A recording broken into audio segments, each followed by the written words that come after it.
Hi frugal friends, and welcome to this budgeting and frugal lifestyle channel. My name's Lara. Today's video is all about frugal fun and fancy. So it's talking about a few different ideas around this. First of all, sometimes a little bit of what we fancy does us good.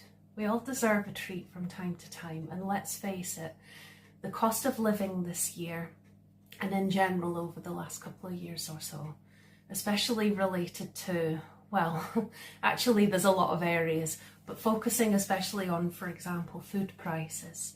Things have gone up so much, and there's a Bella next to me here. Things have gone up so much, and it's very challenging to stay on track with that side of our budget sometimes. And that can be a bit disheartening sometimes, and also with the stresses and strains of our everyday lives, sometimes it can be disheartening to feel like we're staying on track, even with the very best of efforts and intentions.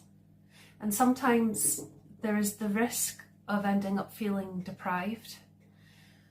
But as I say, a little bit of what we fancy does us good. And one of the reasons I try and be organised and plan ahead, hang on, that's better. So I just moved Bella's pet feeder because otherwise it'll be ticking in the background. So despite the challenges of sticking to a food budget in our current economic climate, having a frugal kind of mindset and following a budget as best we can, it gives us a bit of breathing space for the times when we just need a wee treat, a wee boost, and a little bit of what we fancy without breaking our budgets. Just to have that little bit of wiggle room means we can enjoy these little treats without going overboard.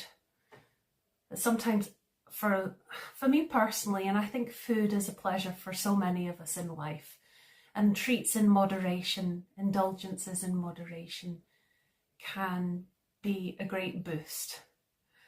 So I know that for me, emotional eating is sometimes an issue, but actually frugality and following a budget and following a low and no spend year has been helping me curb that. It's been helping me learn other ways to kind of relax and soothe or comfort myself without turning to food necessarily. Easier said than done sometimes. But it means that the times when we do that can be an extra special treat. Can you hear somebody meowing? And I don't know why, because she's just had her breakfast. You can't want more food, Belle. So first of all, today I'd like to share with you what I made for a treat. So I felt today like having a special treat. Come here. You always know, don't you? She always knows, and she's like, oh, I want to get in on things and get all the attention. This is Bella. She's so sweet. Right, are you gonna settle down now? Good girl. You sit beside me there. She's sitting on the stool beside me now. Good girl. Apologies for all this stopping and starting. So today, for example, is one of those days where I just have felt like I needed a wee boost, and it's been fun. I did an experiment making something very delicious, tasty, messy comfort food at its best, and picked up some reduced price yellow sticker items to plan ahead to have in the freezer for backup options to supplement my menu for the month, and had my monthly, seems to at the moment be pizza once a month that I crave as a treat, but rather than an expensive takeaway, this time I found a really great reduced price pizza for £1.75, but as the rewards were £2, so it was actually free. So without further ado, let's have a look and see these foodie treats. Foodie Frugal Fancies.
Look who's come to check out the bargains from the supermarket, the supermarket.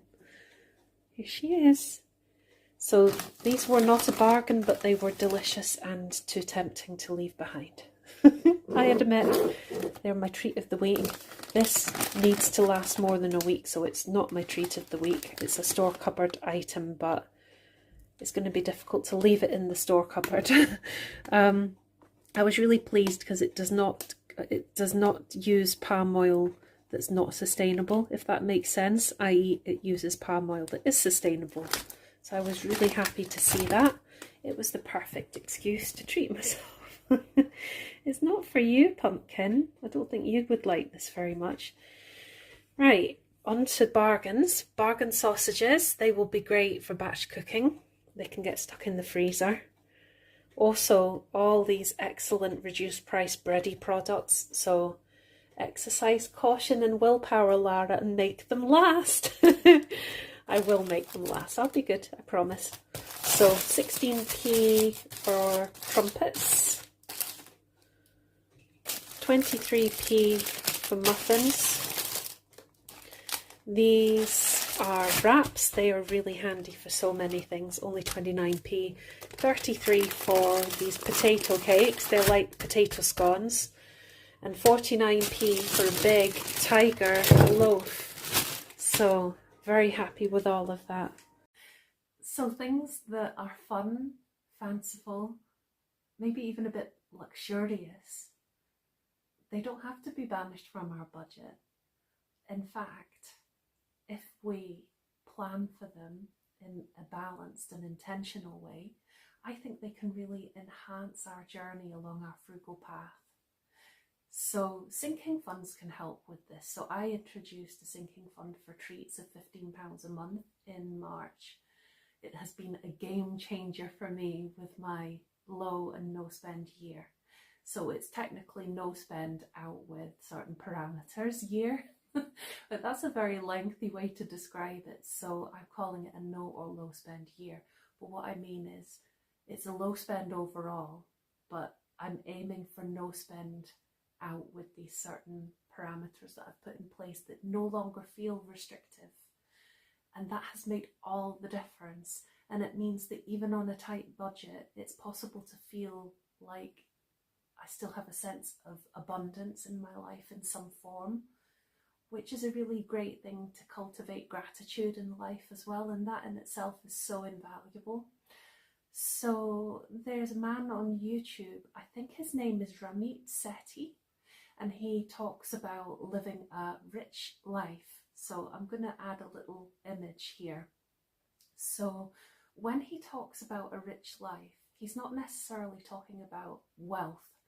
What he's talking about is intentionality, so that you can think about how to budget in a certain way that it's going to help facilitate more things that are a priority for you in your life. So a sense of richness might be cutting back on, say, what type of car you have, maybe having a second-hand run around, not splashing out on the most expensive and being stretched with a bill every month.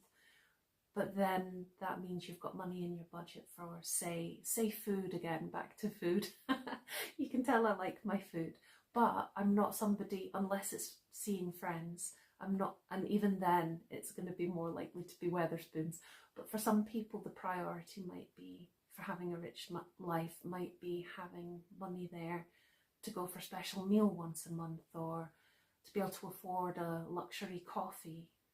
Or it could even be something like being able to afford to have someone come and do the garden once a month, or clean once a month, because time is so valuable and precious. And if that's going to reduce stress, and it could feel like a luxury, and that could be something that is a rich life for somebody. Or it could be if someone, for example, Ramit, he's really into his clothes and his hotels. So he cuts back in lots of other areas, but for him, if he's traveling, he likes to stay in a really nice hotel, and he also likes to spend on clothes that feel really good against his skin. So these, and to him, that means spending more on those things, which is, everyone is different, and these things are personal and unique for everybody. So, and there could be more than one thing that feels like a treat, or more than one thing that feels like something that, into the next category, Frugal Fun and Fancy, sparks joy. There are lots of things that can spark joy in life. I feel like there are so many things, but that creates a lot of flexibility in how to budget and how to kind of strategize to still live a full life with less, which is the whole kind of ethos behind this channel, is living a full and frugal life. So I believe that there are lots of ways to cultivate and spark joy in day-to-day life that don't break the bank. In fact, a lot of them are free. It doesn't have to cost a penny for some of these things, just to feel a sense of richness in terms of appreciating the simple things in life. There are so many simple things to appreciate. But the term spark joy, have you ever seen this book by Marie Kondo? It comes up in the charity shops and on Vinted all the time. I got this copy for £1 and it's been worth every penny. So what sparks joy is so personal to everyone. But Marie Kondo describes sparking joy as, it could be a simple design that puts you at ease, a high degree of functionality that makes life simpler, a sense of rightness, or the recognition that a possession is useful in our daily lives. So something that might spark joy for you in your life, it could be something actually very practical that makes life feel easier. So that's something to bear in mind as well. But for me, when I think about what ultimately sparks joy, it's about things that feel fun, that feel exciting, that give me a wee bit of a buzz and a wee bit of a thrill, and that I can enjoy guilt-free even on this low and no spend year by factoring it in and planning for it. So another way that Marie Kondo describes about how to identify what does and what doesn't spark joy for you in your life is to take an object, and it might sound a bit woo-woo, but this resonates for me. So for example, this object here, this is a blouse that I bought in the charity shop, or vinted charity shop, I think. And so even taking the kind of thing that might be seen as woo-woo out of the picture for a second, for me this definitely does not spark joy, because whenever I look at it, I think about the last time I wore it, and it was like one of the worst days I've ever had. It was just, oh, it was awful. So for me, I'm put off this blouse now anyway. But even putting that to one side, so Marie Kondo says if you touch something or you hold something, notice how it feels in your body, and that'll give you some hints. Because quite often we can have things in our home that maybe we were gifted by somebody, and we would feel guilty to part with it when we declutter, or we feel we should keep it, but it doesn't actually spark joy.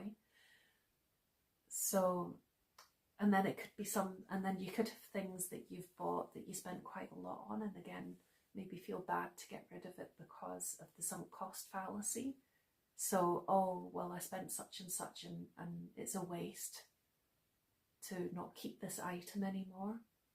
But just think, it's more wasteful in the long run if it's taking up mental clutter and it's creating physical clutter, and then you've got to spend energy looking after the thing, cleaning the thing, maintaining the thing, finding space for the thing, etc. So sometimes just starting over, donating it or selling it, not getting back as much as you spent, but something, that can be ultimately the best option for sometimes for these things. And also think of the emotional cost of hanging on to something out of guilt.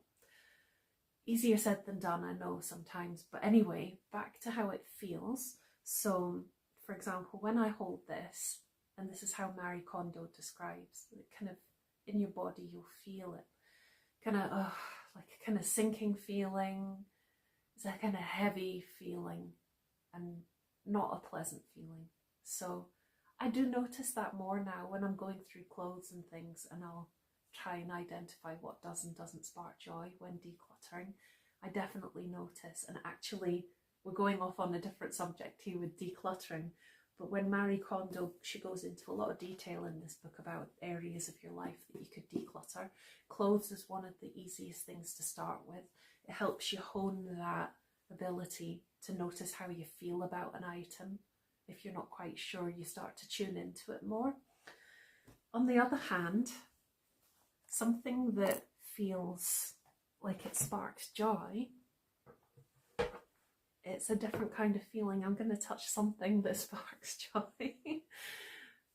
So the best way to describe it is a kind of feeling of like, it doesn't have to make you feel excited necessarily. It does in this case. I'll describe why in a minute. But it doesn't have to feel as good as that. But definitely there's a sensation of, oh, hold on, I'll keep touching this while I describe. There's a sensation of more like an energy rising up from inside me, a lightness. I kind of feel uplifted. So brighter, not weighed down, and more positive feeling, more positive emotion related. But I can notice that in my body. More kind of tingly, effervescent feeling, just brighter feeling. So anyway, without further ado, talking of sparking joy, for me, the big thing that sparks joy, and it's a really special treat. First of all, we talked about the foodie side of things. That's a great budget-friendly thing. But another thing, and it is also budget-friendly because often these kind of things are second-hand, which keeps the costs down, are nostalgic things. I love me some nostalgia, especially 80s and some 90s nostalgia. Oh, I just adore retro toys. They spark a huge amount of joy for me. So, for example, at the beginning of the year, I achieved a dream to collect the whole set of some very special 80s toys.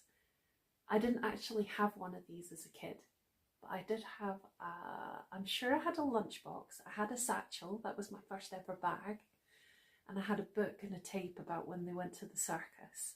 They were such adorable little creatures, and they really, kids always have such a vivid imagination, and all kinds of things can spark different ideas for play. But I do think these little mythical creatures did as well, and they're so fun. And I didn't have one as a kid, as I say, so it was a real delight to finally complete the collection.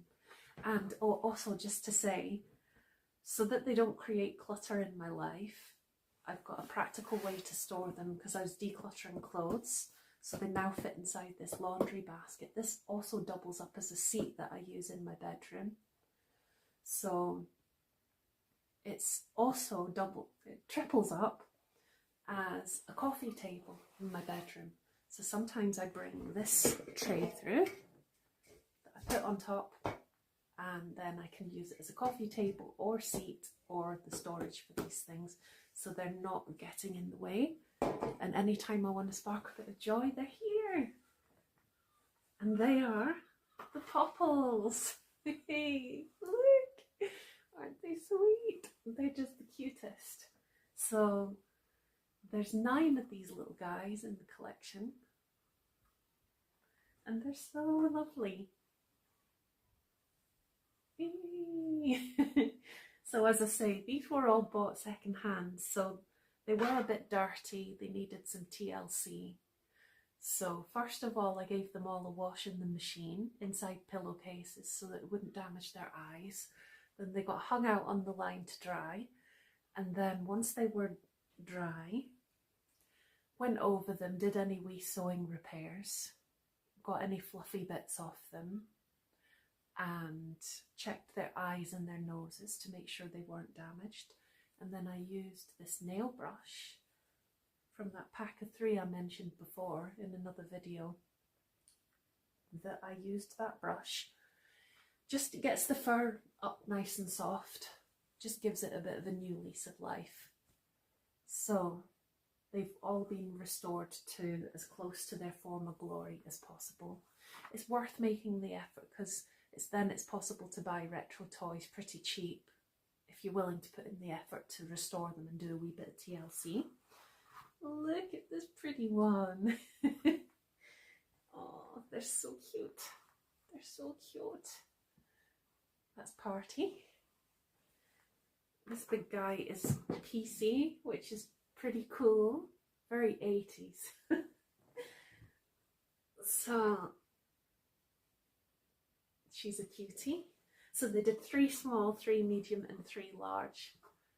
And as I say, they're just so fun, and they really spark joy for me without breaking the bank.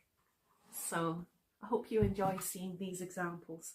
Please let us know in the comments what sparks joy for you in your life, and what sparks joy but you can still do on a budget. Would love to hear all about it. And thank you so much for watching. For everyone who likes, who leaves comments and subscribes, it means so much. Sending you very best wishes. Have a lovely day. Take care. See you in the next video. Bye.